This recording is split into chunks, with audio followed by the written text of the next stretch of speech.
Sinovac lah contohnya. Berapa sih harganya? Harga. Nah kembali lagi Badan POM nggak bisa jawab kalau masalah harga. Oh nggak tahu? Kami nggak tahu. Vaksin sudah 75% nih datanya nih. Dan kita butuh sekali vaksin ini ya. Udah datanya udah 70%, tapi berhenti di situ karena komitmen pemerintah belum beres. Ya masalah yang perdagangannya itu gitu. Bu kelihatannya sebagai seorang wanita ini dari dulu perjuangannya sangat tegar sekali, bahkan dulu di Bappenas pernah dinonjobkan. Oh, beritanya sampai ke situ.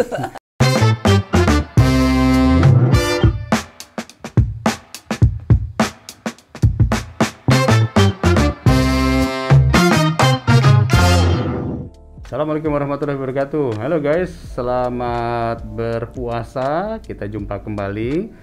Semoga Ramadannya berjalan dengan lancar. Jadi banyak yang bertanya kepada saya bahwa podcastnya Kang Dede ini tokohnya artis semua, kemudian juga ada tokoh-tokoh pejabat. Tolong yang cari yang lagi viral dong. Nah, saya mikir nih, yang mana kira-kira yang lagi viral? Maka saya harus mencari tokoh-tokoh yang memang sekarang lagi jadi bahan omongan di mana-mana. Tetapi tentu kalau kita dengar omongan di mana-mana, belum tentu itu adalah omongan yang sebenarnya. Maka saya hadirkan hari ini adalah Kepala Badan POM, Bu Penny Lukito.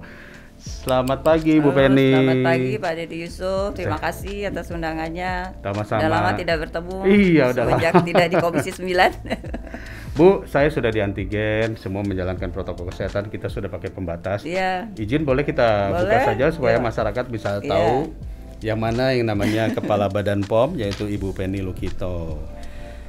Jadi Ibu Penny Lukito ini adalah Kepala Badan Pengawasan Obat, Badan Pengawas Obat dan Makanan. Ya.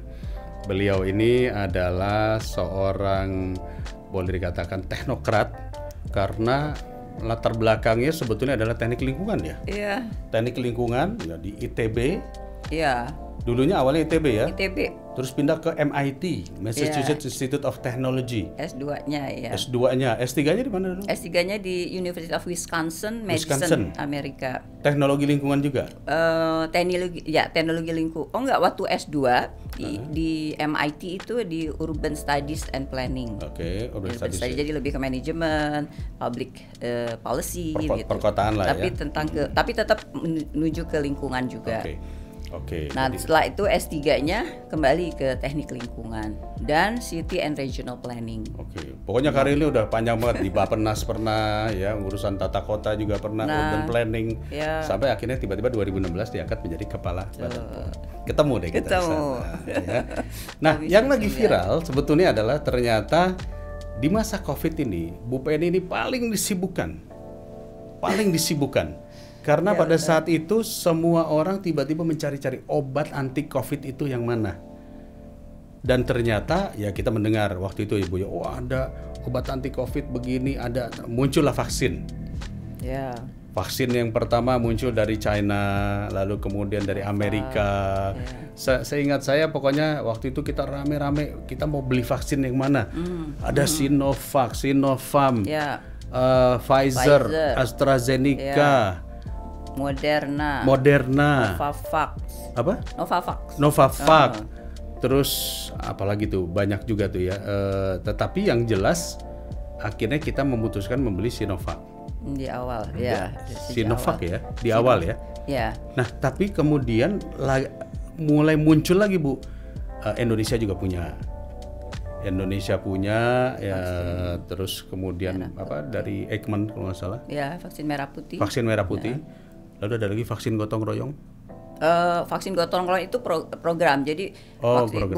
bukan nama vaksin kalau gotong royong. Vaksin gotong royong adalah vaksinasi yang di luar program pemerintah. Jadi itu adalah yang akan dibeli oleh swasta, tapi harus diberikan tetap gratis ke ininya ke. Jadi belum mandiri ya, semuanya masih belum mandiri. Gotong royong sama mandiri sama. Sekarang berubah jadi gotong royong. Tadinya vaksinasi mandiri. Sekarang jadi namanya vaksinasi gotong royong. Nah, tapi ini belum mulai. Masyarakat kan ya bingung juga ya, apalagi tiba-tiba kemarin ada lagi vaksin Nusantara. Ya. Tapi sebelumnya saya ucapkan selamat dulu kepada Ibu Penny ya, urusan soal polemik vaksin Nusantara kemarin udah selesai Bu ya? Ya, alhamdulillah. Udah selesai. Nah tapi yang vaksin-vaksin tadi Bu bisa jelasin nggak gimana Bu? Terima kasih Pak Dede. Mas ceritanya pasti panjang sekali ya. Panjang. Jadi gini, untuk kita sekarang sedang berlomba kan, ya berlomba, kompetisinya udah global untuk bagaimana setiap negara bisa secepat mungkin, sebanyak mungkin sesuai dengan jumlah populasinya sehingga bisa mencapai herd immunity ya, katanya herd immunity kan sekitar 70-80% dari populasinya mendapat vaksin. Jadi sekarang betul-betul kompetisi ya. Nah, di awal-awal pandemi sebenarnya kita komunikasinya sudah banyak dengan banyak pihak. Semuanya juga susah seperti itu ya. Alhamdulillah di saat awal-awal itu kerjasama lintas KL dalam untuk menghasilkan vaksin itu sangat baik sekali. Jadi Kementerian Luar Negeri itu juga membantu untuk komunikasi dengan otoritas obat di luar dan juga dari produsen-produsen industri vaksin tersebut yang ada di luar. Nah, memang pada saat awal itu yang ditangkap pertama adalah oleh Bio Farma ya, karena kan produsen vaksin di kita yang selama ini ada Bio Farma itu adalah vaksin Sinovac karena memang punya potensi untuk melakukan uji klinik di Indonesia. Jadi pengembangan fase ketiganya di Indonesia itu menjadi suatu yang sangat baik sekali, sangat penting sekali. Pertama adalah untuk sehingga juga itu pengembangan vaksinnya sesuai dengan apa yang ada di Indonesia ya, populasi dari Indonesia. Untuk fase ketiganya kita dapat data yang benar-benar menggunakan masyarakat Indonesia pada pengembangannya uji karena kan klinisnya. setiap konon katanya setiap genetik orang itu beda-beda, ada yang Asia, ada yang Polinesia, ada yang Eropa gitu ya.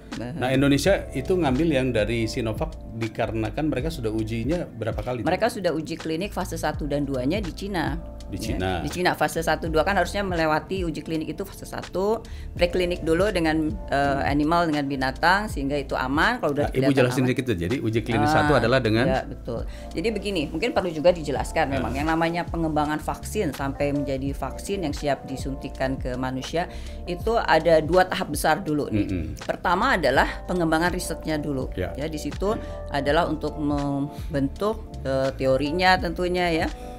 Proof of theory-nya dulu, proof of concept-nya dulu, terus aspek keamanannya juga itu di research itu. Berarti artinya adalah lebih ke laboratorium, terus kemudian beranjak lagi menjadi menggunakan binatang cobaan gitu ya di laboratorium sehingga betul-betul aman ya, karena kan memang itu sudah menjadi etikanya ya dari suatu produk obat ataupun vaksin yang akan digunakan oleh manusia, benar-benar harus dijaga aspek keamanannya sebelum digunakan even dalam uji klinik tersebut. Jadi harus dicobakan dulu ke binatang, ke makhluk hidup bahwa lah itu akan ke binatang dulu baru. Itu yang klinis 1 ya itu disebutnya belum, itu namanya preklinik. Ya, jadi ada research laboratoriumnya dulu ya untuk juga mengembangkan konsepnya dan sebagainya. Baru setelah itulah preklinik. Itu udah mulai kelihatan dosisnya, keamanannya, preklinik dengan binatang. Kalau itu sudah menunjukkan bahwa aman dan sudah ada dosis dan aspek yang lainnya ya, menunjukkan ada potensi imunogenisitas yang meningkat imun kita, barulah masuk ke manusia. Itu berapa lama sih sebetulnya? Yang setahu saya dulu kita ngurusin masalah MRA ya, vaksin measles ya, rubella dan sebagainya. Terus mencari yang halal atau yang tidak ada unsur-unsur dari mengandung babi dan sebagainya lah ya. Maka uji klinis itu biasanya takes time bisa sampai bertahun-tahun 5 tahun sebetulnya ya, bertahun-tahun ya. Nah ini kan dikompres semua sekarang, dengan cepat. yang namanya adalah adaptive trial. Jadi nggak usah menyelesaikan misalnya uji klinik fase pertama itu di manusia ya, selama uji klinik fase pertama biasanya 6 bulan. Nggak harus nunggu 6 bulan selesai terus baru dibuktikan, baru nanti 6 bulan fase keduanya 6 bulan lagi kemudian, fase ketiga 6 bulan lagi kemudian, itu udah lebih dari setahun lebih juga kan itu ya. Lebih mau 2 tahun untuk uji klinik fase 2. Tapi kalau ini enggak. Jadi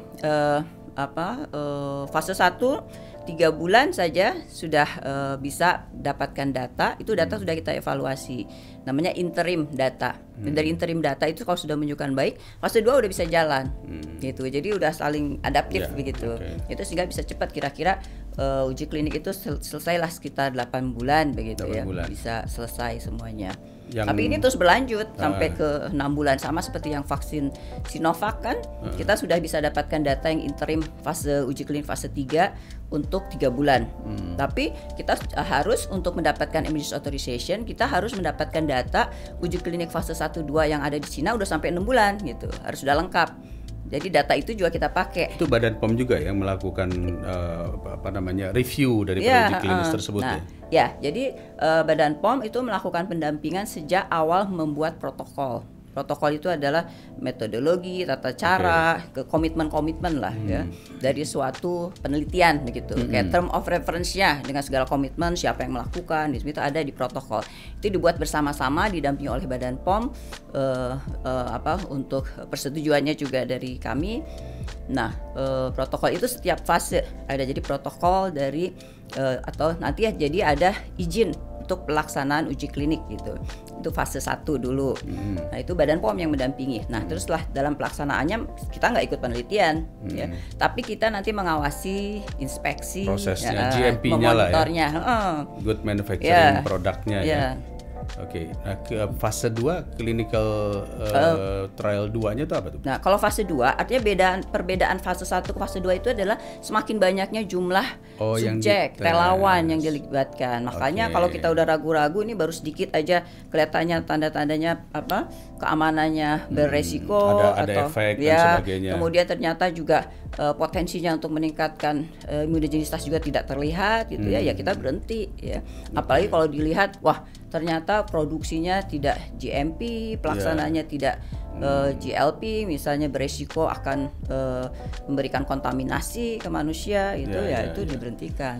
Nah, fase 3 itu kalau nggak salah yang dulu pernah dites yang beberapa gubernur termasuk Pak Ridwan Kamil juga. Itu ya fase 3 itu fase 3. Fase 3 itu biasanya lebih dari 1.000 orang sudah dilibatkan.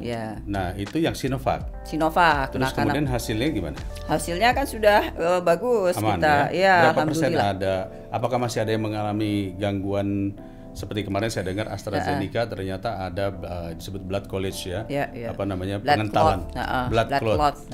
Itu kalau yang Sinovac nggak, Bu? Sinovac alhamdulillah nggak ada, karena memang kan beda platformnya juga, dan kita dengan yang namanya virus inactivated virus itu kan memang conventional method ya, teknologi yang konvensional untuk vaksin yang selama ini. Kalau yang lain-lainnya kan teknologi baru, biotech, sehingga data keamanannya juga belum banyak kita. Dan ternyata memang kan banyak sekali efek samping yang serius gitu yang muncul. Tapi tetap kayak AstraZeneca memang ada peristiwa blood clot ya. Tapi itu kan dibandingkan dengan jumlah 45 juta kelihatannya AstraZeneca ya, berdasarkan data terakhir sekitar 45 juta sudah disuntikan, manusia sudah disuntikan, dan kejadian itu cuman sekitar 24 orang. Jadi persentasenya sangat-sangat kecil. 0, jadi itu tidak ada alasan untuk memberhentikan, karena itu artinya adalah masih jarang. Very sangat jarang sekali kejadian tersebut. Jadi dibolehkan sekarang AstraZeneca dibolehkan. Iya, kan itu berdasarkan hasil analisa juga dari otoritas obat di Eropa, di Inggris. Kita memantau terus kan kejadiannya bukan di Indonesia kan. Kejadiannya mungkin juga itu kaitannya dengan genetiknya juga mungkin ya. Di Indonesia ada nggak kejadian? Nggak, sampai sekarang ini nggak ada kejadian. Mungkin makanannya kali, Bu. Kalau kita banyak makan terasi jadi kita keju sana ya. Kalau Pfizer bagaimana? Nah, Pfizer itu di awal-awal pernah ada komunikasi dengan Badan POM, tapi belum ada mereka memulai registrasi. Ya mungkin mereka fokus dulu ya untuk memenuhi kebutuhan negaranya. Nah, itulah kompetisinya di situ. Jadi saya bisa mengambil kira-kira begini. Semua vaksin apapun soal COVID adalah sesuatu yang baru sifatnya. Artinya kalau mengikuti rentang masa penelitian vaksin dibutuhkan 2-5 tahun. Ini kita dalam 1 tahun digenjot. Betul. Nah, saya melihat ada satu list. Yang pertama yang terbaik itu adalah Sinopharm. Kalau nggak salah ya, Sinopharm, Sinovac gitu. Terbaiknya dari segi apa? Artinya bukan terbaik dalam konteks ini, karena yang COVID itu kan dimulai di Tiongkok. Lalu mereka yang punya waktu lebih terdahulu untuk melakukan penelitian. Benar nggak? Sebetulnya begini, tidak bisa dibandingkan. Setiap vaksin itu ataupun setiap uji klinik itu tidak bisa dibandingkan. Ya, karena bisa metodologinya beda, ya. Kemudian nanti perilaku, ya kalau misalnya satu uji klinik di Indonesia kayak seperti vaksin Sinovac waktu saat itu ya, kita lakukan uji klinik dalam waktu yang hampir bersamaan di Brasil, di Chili, di Turki, Brazil, Turki dan Indonesia, ya.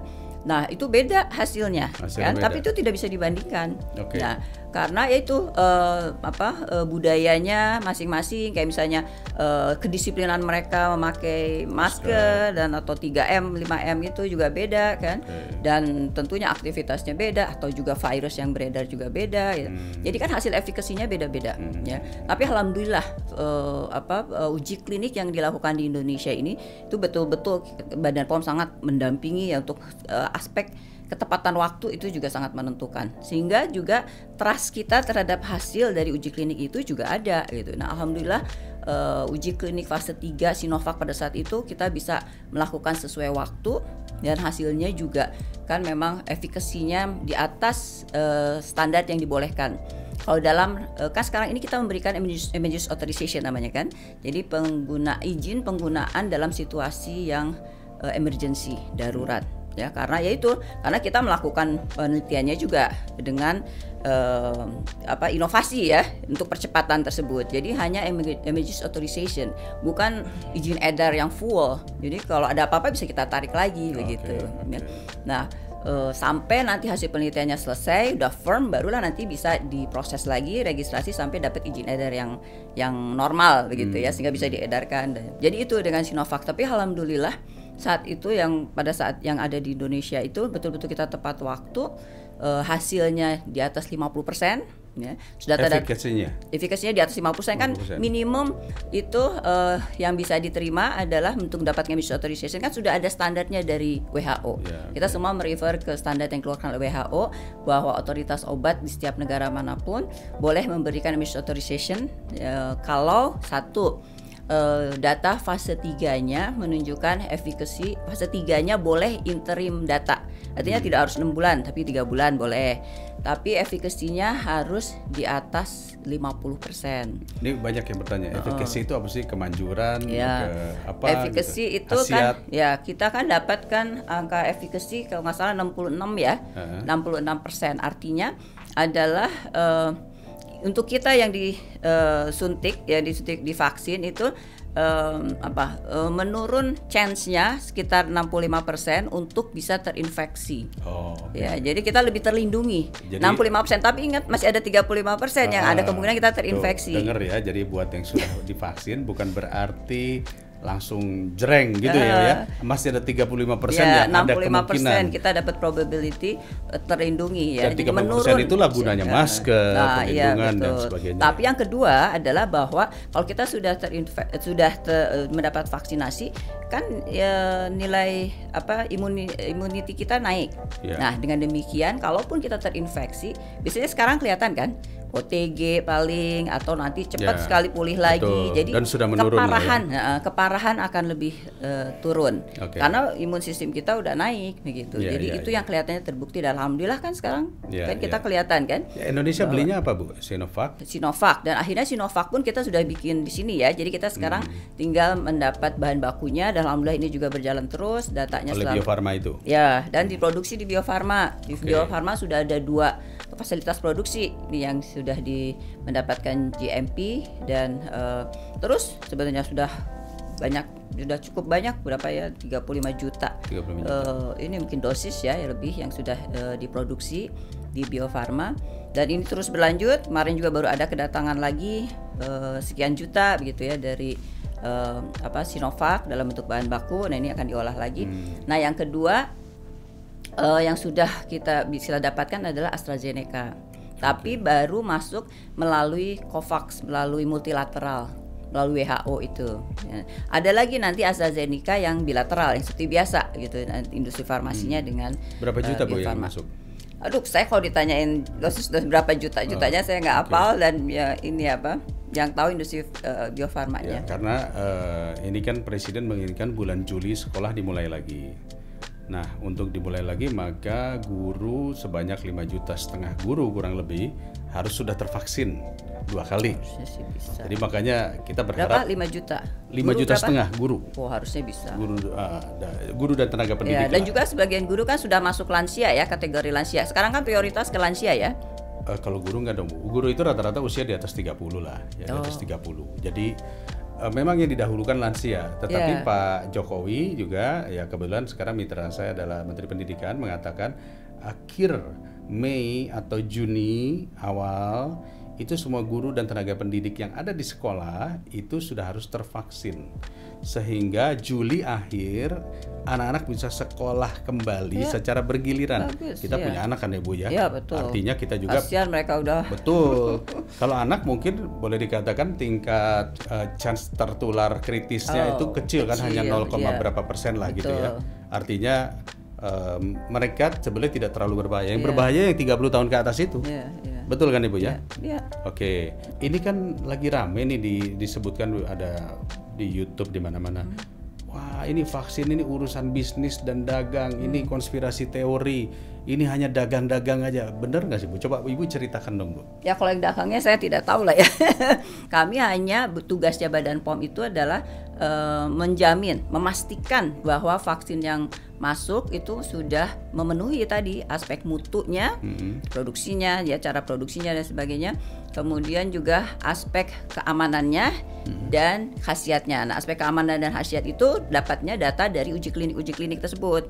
Kalau aspek mutu itu dapatnya adalah dari produksinya. Ya, tapi biasanya kita inspeksi mungkin ke tempat di mana fasilitas produksi itu dibuat, atau kalau misalnya kita percaya terhadap otoritas obat di mana vaksin tersebut dibuat, ya kita mendapatkan data dari mereka. Gitu. Jadi beda-beda setiap vaksin itu. Jadi ya tentu saja lah, karena kan itu ada fasilitas produksi, ada industri farmasi, tentunya ada seperti itu. Tapi di samping aspek tersebut juga ada aspek yang lainnya ya. Tapi kalau untuk Badan POM adalah masalah kita jaminan. Makanya itulah kita sebetulnya saat ini tugasnya Badan POM adalah setiap menjamin itu aman. Setiap vaksin yang mendaftarkan ke Badan POM, ya Badan POM terima, dievaluasi data-data yang bisa masuk ke kami. Kemudian ya kalau ini sudah nyatakan bahwa data yang kita dapatkan lengkap, kemudian tim Badan POM bersama dengan, dan Badan POM tidak sendirian ya. Kami punya tim Komisi Nasional Penilai Obat. Pada saat vaksin ini karena banyak sekali hal-hal yang sensitif, kita perluas lagi tim expertnya juga ya. Masuk ahli-ahli lainnya ya. Yang juga terlibat dalam tim menilai obat ini, khusus yang ahli-ahli vaksin gitu. Nah, kita menilai setelah data-data masuk semuanya, tadi ada data mutu, data hasil uji klinik yaitu data keamanan dan khasiatnya sudah masuk, baru kita nilai, dan kalau sudah oke, memenuhi standar yang ada, barulah kita memberikan emergency authorization. Nah, tahap selanjutnya adalah pengadaan atau pembelian. Nah, itu di tangannya BUMN atau Kementerian Kesehatan. Kalau untuk program vaksin program yang program nasional itu Kementerian Kesehatan yang membelikan. Nanti ada vaksin mandiri atau gotong royong itu BUMN yang mendapatkan tugas. Jadi artinya begini, kalaupun ada yang mengatakan bahwa ini hanya masalah bisnis saja, ya apa yang dimaksud masalah bisnis ya? Ya kan ada Bu di orang-orang yang menyampaikan dengan narasinya seolah-olah ini bisnisnya lembaga internasional, di dalamnya Badan POM berperan. Tapi gini, untuk membuat vaksin pasti ada cost-nya. Pasti, nggak mungkin nggak membuat obat. Waduh, research itu kan mahal sekali. Dan saya juga harus menjelaskan kepada publik bahwa hampir 95% lebih bahan baku obat di Indonesia saat ini masih impor. Betul ya Bu ya? Iya. Apa lebih? Jangan-jangan lebih dari 95%. 90%. Ya, obat ya. Bahan baku obat. Bahan baku obat. Masih. Nah, walaupun berusaha kita terus ini. Artinya tetap ada bisnis di dalamnya. Oh iya, industri farmasi bisnis. Betul. Hanya saat ini negara menjamin. Berarti kan negara membayar, ya, menjamin vaksin itu ada di Indonesia. Nah, kalau saya boleh tanya Bu, berapa sih nilai vaksin yang disuntikkan? Kan Sinovac lah contohnya, berapa sih harganya? Harga, nah kembali lagi Badan POM nggak bisa jawab kalau masalah harga. Oh nggak tahu? Kami nggak tahu masalah harga. Nggak tahu sama sekali. Jadi sekalian saya mengkelirkan nih kalau bilang bahwa Badan POM ada kaitannya dengan ada yang ngomong. Iya. Pasti bilang apa terus antek impor gitu. Nah, Ibu harus jelasin, Bu.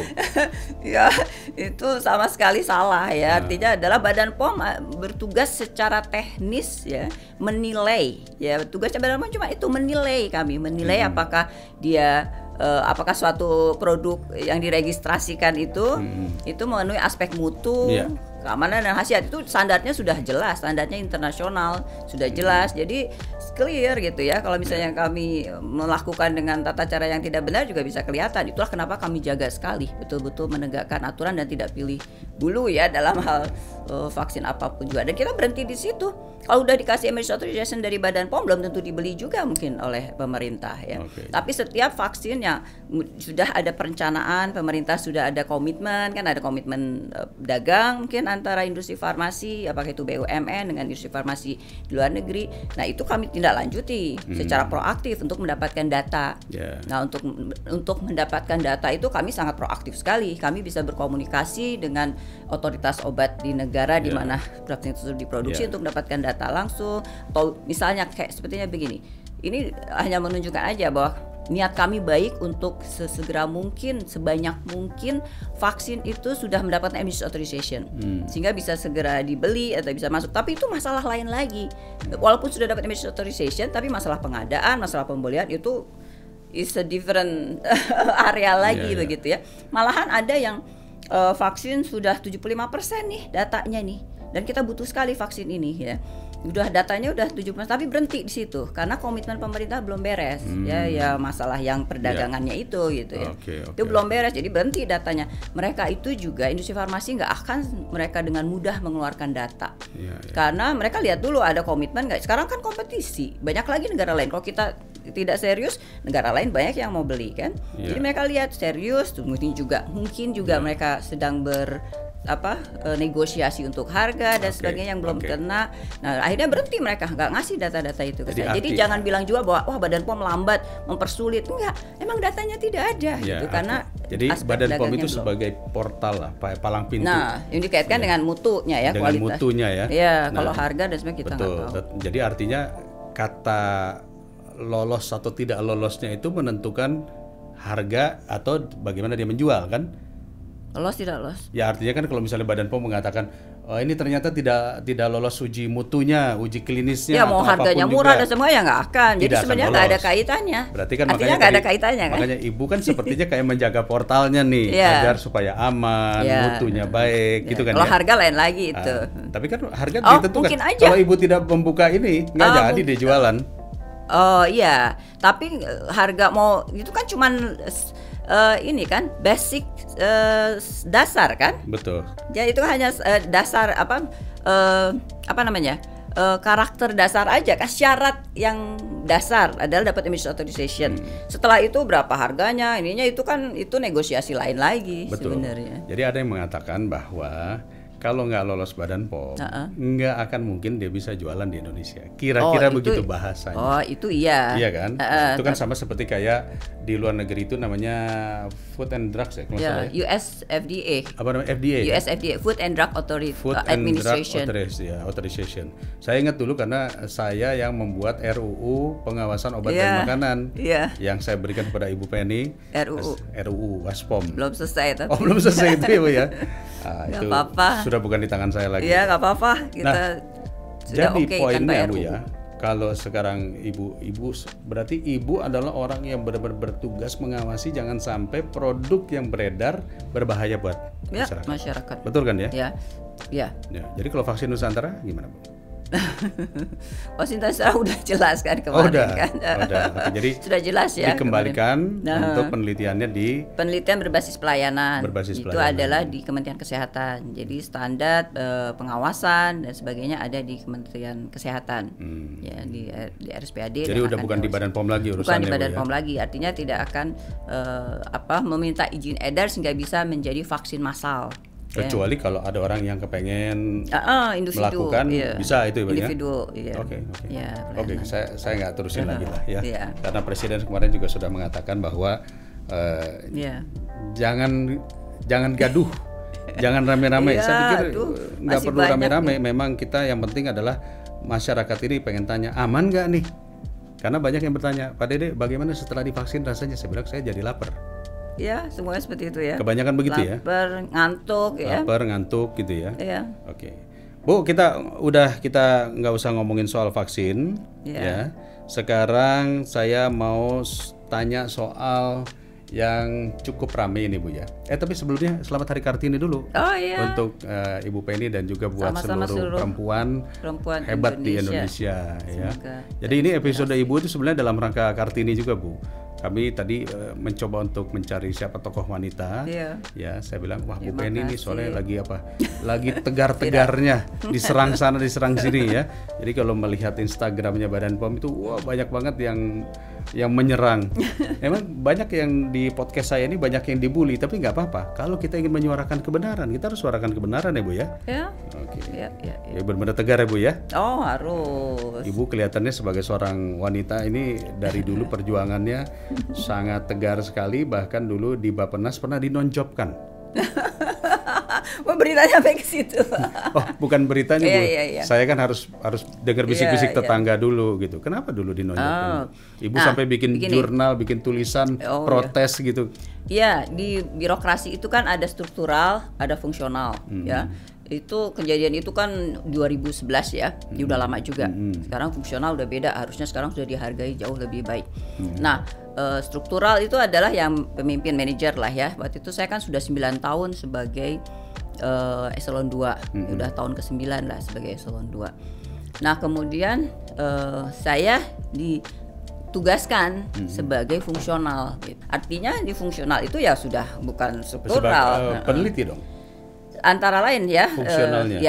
Peneliti. Di Bappenas kan? Ya, peneliti ada kita tim kebijakan ya, ada tim analisa kebijakan ada. Nah, dimasukkanlah ke situ padahal itu pun juga belum terbentuk gitu ya. Hanya untuk membantu, katanya saya dikasih tugas untuk membangun tim analisa. Soal desa ya kalau nggak salah. Apa tuh? Soal desa bukan? Oh enggak, itu untuk segala macam kebijakan pembangunan. Ya kan Bappenas ya. Jadi saya dimasukkan ke fungsional gitu. Nah, kalau fungsional pada saat itu tidak ada pekerjaan ya, karena itu unit kerjanya sendiri belum ada, yang namanya tim analisa kebijakan itu belum terbentuk. Jadi ya sama aja dengan dicabut tugasnya ya, dan saya udah di level eselon 2 kan, jadi masuk kemana nih gitu ya, karena kan udah manajer. Nah, ya ada satu periode setelah itu ya nggak ada kerjaan apa-apa begitu, itu ada. Saya pernah merasakan. Tapi terus begitu Ibu membuat tulisan-tulisan di media yang memprotes kebijakan. Saya orangnya memang kalau saya stand up for my right. Biasa. Saya itulah Kartini itu. Iya betul. Jadi memprotes itu dan akhirnya nggak diam saya. Akhirnya gimana caranya Ibu bisa ditarik kembali? Nah, begitu prosesnya panjang. Saya pikir tadi katanya dijanjikan cuma 1 tahun, ya, tapi ternyata sudah 1 tahun belum ada juga kerjaan. Akhirnya saya menemui pimpinan saat itu. Saya bilang saya minta pekerjaan gitu ya, karena waktu itu kan janji-janji ininya. Kemudian ya akhirnya mereka memberikan tugas yang cukup besar sebenarnya saat itu. Saat itu di zaman kepemimpinannya Pak SBY kan ada yang namanya Post 2015 kan, kita dulu ada MDGs 2015. Nah, selesai 2015 kan. Ya, terus SDGs. Kita harus harus bangun SDGs kan. Nah, terus kan kita secara global dibentuk kan tim untuk membangun SDGs itu untuk setelah 2015 itu apa. Nah, kalau nggak salah secara internasional itu ada 4 kepala negara yang jadi co-chair. Salah satunya Pak SBY, terus ada dari negara-negara lain. Nah, disitulah dibikinlah juga Komnas di Indonesia, Komisi Nasional. Itu eselon 1 semuanya. Cuman saya yang mewakili Bappenas dari fungsional, tapi saya udah fungsional utama. Sebenarnya fungsional utama itu sama dengan eselon 1. Ya, jadi saya mengejar pada saat saya diturunkan dari struktural namanya fungsional madya. Saya ikut training dan sebagainya sampai akhirnya masuk lagi jadi fungsional utama. Nah, itu memang setaranya bisalah jadi kayak eselon 1. Tapi ya nggak punya apa-apa ya, kalau struktural kan punya kantor, punya yang bantu dan sebagainya. Ini fungsional itu tidak punya apa-apa gitu ya. Tapi saya nuntut. Hanya punya nyali aja katanya. Tapi saya nuntut sampai akhirnya saya dikasih ruangan kecil. Terus saya bilang, aduh ini saya kayak di penjara karena ruangannya is very small gitu ya. Betul, very small. Itu saya bilang, nih saya dibungkam dan di penjara. Tapi saya nggak diem gitu ya. Makanya saya terus aja minta pekerjaan, terus bergerak terus. Terus saya bikin buku dan sebagainya, dan dengan saya ditugaskan sebagai Komisi Nasional itu juga ada kesempatan saya satu panggung dengan Pak Jokowi yang saat itu jadi Gubernur DKI. Jadi yang mewakili pemerintah pusat saya, kemudian mewakili DPR ada, kemudian yang mewakili pemerintah dalam negeri Pak Jokowi dari DKI, sama ada Pak Teras Narang kalau nggak saya dari Kalimantan. Di situ kita menyampaikan pandangan-pandangan aja, satu meja, ini itu satu panggung. Pak Jokowi sempat ngelihat saya gitu. Jadi dia ingat sekali kalau saya dari Bappenas. Nah di situ sebenarnya menurut saya Pak Jokowi jadi ingat saya, sehingga pada saat ada kesempatan lowong untuk kepala Badan POM, beliau ingat. Nah kemudian kebetulan saat itu saya kan juga nggak mau diem di Bappenas. Di Bappenas sudah 5 tahun kelima nih. Saya masih belum juga dikembalikan ke struktural. 5 tahun kelima? 5 tahun. Jadi 25 tahun? 5 tahun. Oh 5 tahun. Maksudnya di fungsional itu. Oh di fungsional 5 tahun? 5 tahun. Yang janjinya setahun jadi 5 tahun? Setahun, saya nggak counting years. Sampai tahun kelima, oke. Tadinya saya masih mau bertahan di Bappenas ya, tapi akhirnya tahun kelima, oke, saya ikutlah shelter di Menko PMK. Ya, saya dengar Ibu sudah diwawancara, udah, saya udah sampai tahap terakhir wawancara, udah selesai dan saya yang ditunjuk. Akhirnya untuk jadi deputi apa staf ahli eselon 1 ya. Eselon 1 untuk bidang SDGs, bidang Sustainable Development Goals, karena ada pengalaman saya di situ kan. Nah, kan kalau untuk persetujuan untuk jadi eselon 1 kan harus ada TPA kan dengan presiden. Nah, kelihatan saya diceritainnya sama Pak Puan sendiri. Jadi saat itulah pada saat minta izin Pak Presidennya nahan. Jadi Bu Penny jangan di Menko PMK, nanti aja ada itu suruh ikut lagi shelter untuk kepala Badan POM itu. Mungkin Pak Jokowi waktu itu ini Badan POM ini ribet ini, mesti orang perempuan yang agak berani nekat gitu, kira-kira gitu. Dan Pak Jokowi nangkep nih, kelihatannya di panggung itu. Saya ingat Bapak sampai 2 kali ngelihat ke saya, karena saya itu bikin presentasi yang nggak biasa. Kalau birokrat nggak mungkin bikin presentasi seperti itu. Saya mengangkat tentang pentingnya leadership, tentang perlunya evaluasi kinerja, terus harus ada ini logikanya harus seperti ini. Terus Pak Jokowi sampai 2 kali ngelihat. Jadi paparan saya itu paparan buatan saya sendiri ya, dan tentang konsep-konsep. Kan nggak punya anak buah soalnya kan. Konsep-konsep pikiran saya, dan memang sebelumnya kan saya kan sebelumnya di Direktur Sistem Evaluasi Pembangunan itu. Jadi kita merumuskan tentang sistem evaluasi pembangunan, indikator-indikator, waktu itu belum ada ya saat itu.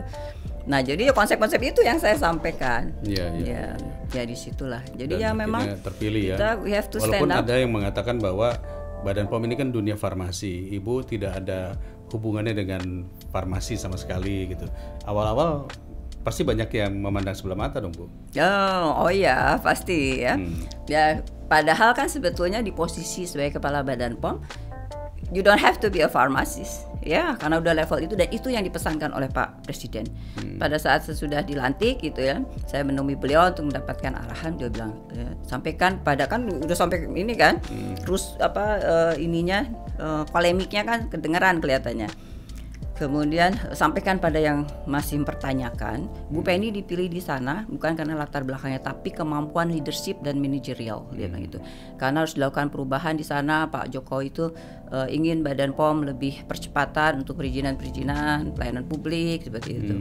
Jadi beliau mempercayakan saya untuk bisa melakukan perubahan manajemen ya, kepemimpinan dan sebagainya. Dan alhamdulillah saya lihat sudah banyak berubah Badan POM. Alhamdulillah kalau bisa dilihat seperti itu. Oke, kita masih ngobrol lagi Bu ya, tapi sebelumnya kita akan lihat dulu beberapa berita-berita update dari Ibu Penny Lukito, dan nanti kita akan balik lagi ngobrolin lagi, terutama ini masalah soal endorse. Nah, nanti kita menarik lagi gitu ya. Oke.